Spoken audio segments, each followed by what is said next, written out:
AFP PEDRO PARDO A crane removes concrete stairs as rescuers pause at the remains of a quakestricken building at Colonia Roma in Mexico City. A new earthquake sowed panic in Mexico City on Saturday, forcing a brief pause in rescue operations to free survivors from the more powerful tremor this week that devastated parts of the capital. The latest quake, with a magnitude of 6.1, was smaller and further south than the 7.1 magnitude one that struck on Tuesday, killing more than 300 people and toppling 39 buildings in the capital. As an alarm sounded, hundreds of startled residents raced out into the street, some barefoot, some carrying children. Trauma from the previous quake was evident.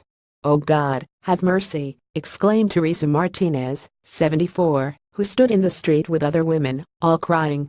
2 women died of heart attacks as they tried to leave their homes, according to local media reports. One was in her 80s and the other was 52, according to the website of the Daily Reforma.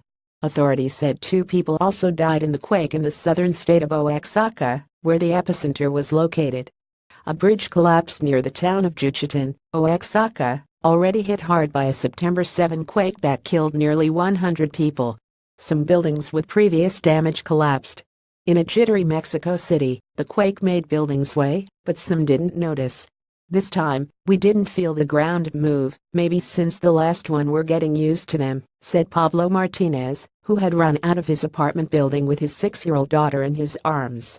Elevated risk AFP Ronaldo's gamut rescue workers embrace after the seismic alert sounded in Mexico City. The new tremor sparked concern it could have caused heavy rubble on top of survivors awaiting rescue in the capital to shift, posing a danger both to those trapped and to rescuers.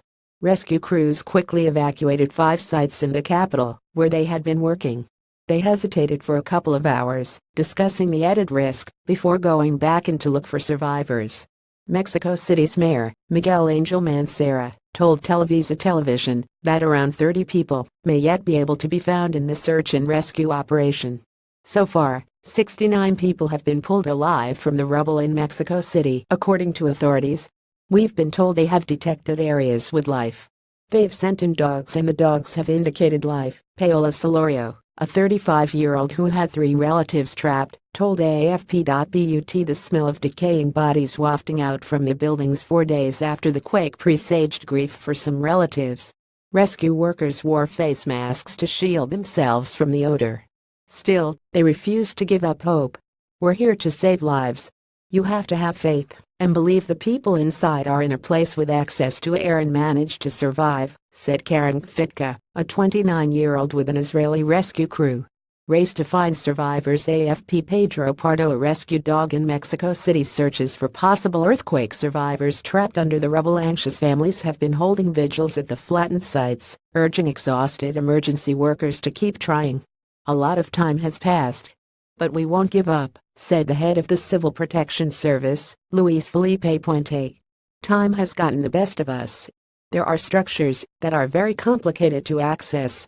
But we're going to keep fighting for the families," he told Televisa. Many Mexicans remember miracle rescues a week after a 1985 quake that killed more than 10,000 people in the capital, spurring hopes that some might yet be pulled out alive. Yet psychologists dispatched to the scene were already preparing to help relatives deal with tragic news. "The families are still hopeful, but we psychologists are starting to prepare ourselves to counsel them in the context of mourning," said Penelope X. Zacarias. Rising death toll. The latest death toll stands at 305, of which more than half, 167 fatalities, were in Mexico City. The rest of the deaths occurred in the states of Morelos, Puebla, Mexico, Guerrero, and Oaxaca. In the south of Mexico City, at a flattened school where 19 children died, relatives and neighbors had placed wreaths of white flowers. Families were starting to hold funerals. One of the first was that of Gabriel Morales and Aguita Mendoza, a married couple found locked in embrace under the rubble, along with their dog Quino. Elsewhere, Japanese rescuers removed their helmets and bowed before a recovered body. Rescuers sang the Mexican national anthem after concluding work at a building, and a volunteer joked with a young woman pulled from the rubble that she would have to invite his crew to dinner.